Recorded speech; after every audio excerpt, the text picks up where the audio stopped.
आज की इस वीडियो में हम हिंदी भाषा एवं भाषा विज्ञान से संबंधित क्लास 5 में मोस्ट इम्पोर्टेंट प्रश्नों को हम पढ़ेंगे। मैंने आपके लिए सभी प्रश्नों को सेलेक्टेड और इम्पोर्टेंट दिया है। और अगर आप किसी भी उस एग्ज़ाम की तैयारी कर रहे हो जिसमें हिंदी से संबंधित प्रश्न पूछे जाते हैं, तो आप यकीन मानना इस टॉपिक में इन वीडियो के बाहर आपको कोई प्रश्न देखने को नहीं मिलेगा, क्योंकि मैं जो भी टॉपिक आपको पढ़ाता हूँ वो संपूर्ण निचोड़ के साथ ज़्यादा से ज़्यादा प्रश्नों में पढ़ाता हूँ। तो आप हमसे जुड़ जाइए, हमारे चैनल को सब्सक्राइब कर लीजिए और वीडियो को अंत तक देखना। आप इसी वीडियो को देखकर इस बात को बता दोगे कि हाँ, मैंने जो आपको ये प्रश्न पढ़ाए हैं वो कितने सेलेक्टेड और इम्पोर्टेंट प्रश्न हैं। तो हमारा जो आज का प्रश्न है वो ये है कि संस्कृत ग्रभित शुद्ध हिंदी का प्रचार प्रसार किसने किया था। तो संस्कृत ग्रभित शुद्ध हिंदी का प्रचार प्रसार जो किया गया था, ये किया गया था किसके द्वारा? तो राजा लक्ष्मण सिंह के द्वारा किया गया था। ऑप्शन ए सही आंसर है। नेक्स्ट है, भारत में आर्य भाषा का आरंभ कब हुआ?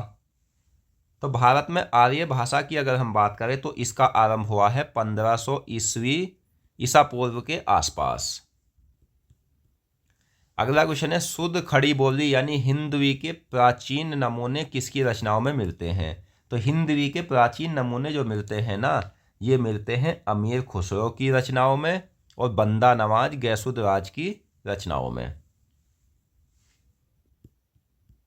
अगला क्वेश्चन है, भारत की प्राचीनतम लिपियों में से कौन सी एक लिपि है? तो भारत की सबसे प्राचीन लिपि जो है वो ब्राह्मी लिपि है। ब्राह्मी लिपि से ही देवनागरी लिपि का भी विकास हुआ है, आपको याद रखना है। और ब्राह्मी लिपि जो होती है ये मात्रात्मक होती है, यानी वर्णों के ऊपर मात्रा लगाकर लिखी जाती है। ब्राह्मी लिपि कैसी लिपि होती है? तो सही आंसर है मात्रात्मक। नेक्स्ट, पंजाबी किस भाषा परिवार की भाषा है? तो पंजाबी की अगर हम बात करें तो ये भारोपीय परिवार की भाषा है और भारत में 4 भाषा परिवार है जिनमें से एक भारोपीय भी है। अगला क्वेश्चन, उड़िया किस भाषा परिवार की भाषा है?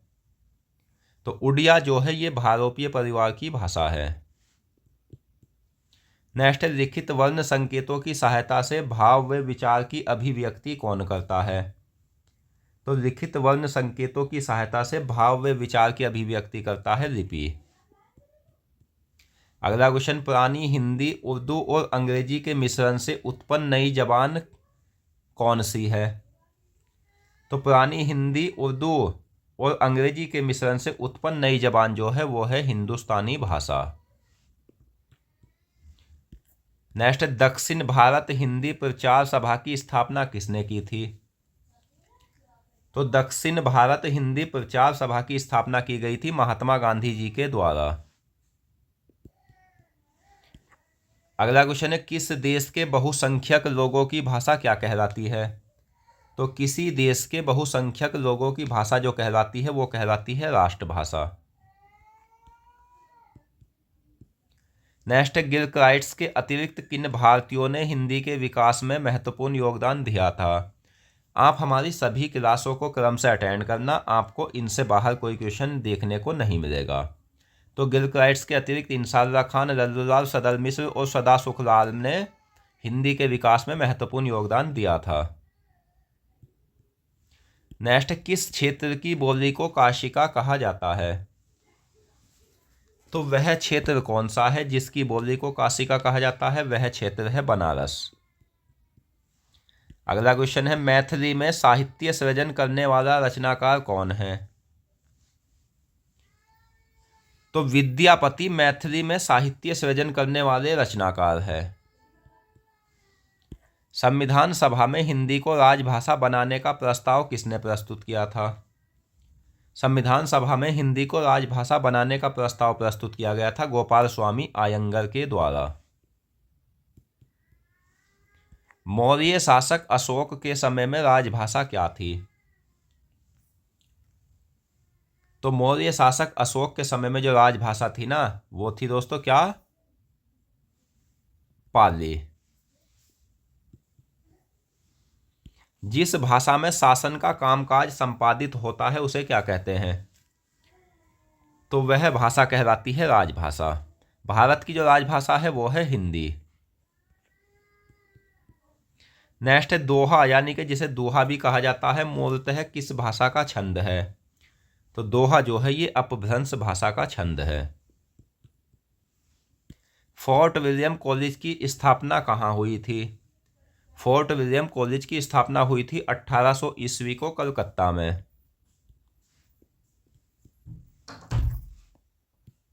नेक्स्ट, खड़ी बोली का प्रयोग सबसे पहले किस पुस्तक में हुआ था?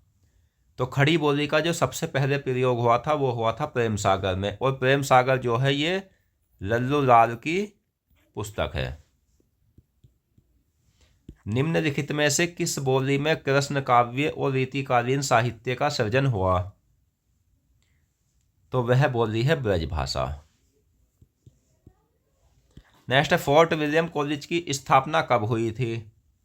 तो फोर्ट विलियम कॉलेज की अगर हम बात करें तो इसकी स्थापना हुई थी 1800 ईस्वी को।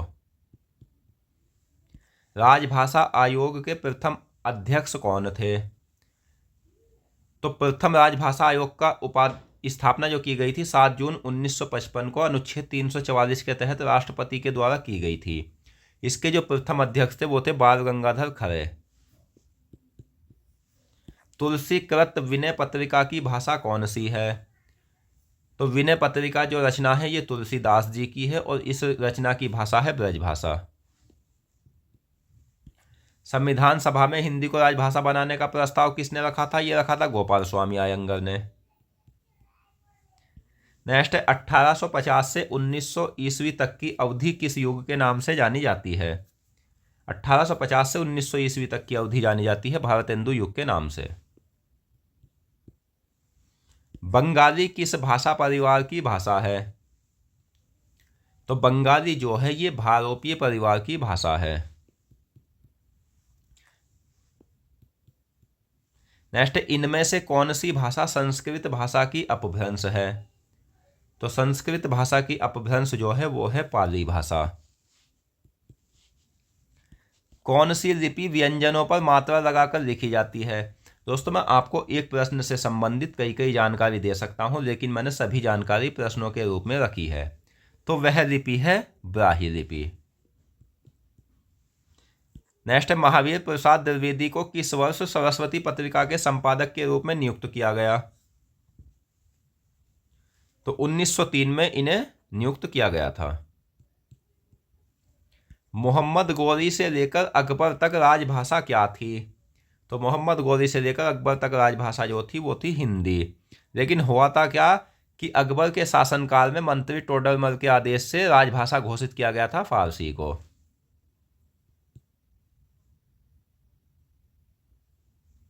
नेक्स्ट, 10वां विश्व हिंदी सम्मेलन वर्ष 2015 का आयोजन स्थल क्या था? तो 10वां विश्व हिंदी सम्मेलन 2015 में हुआ था भोपाल, जो कि मध्य प्रदेश की राजधानी है और ये भारत में है।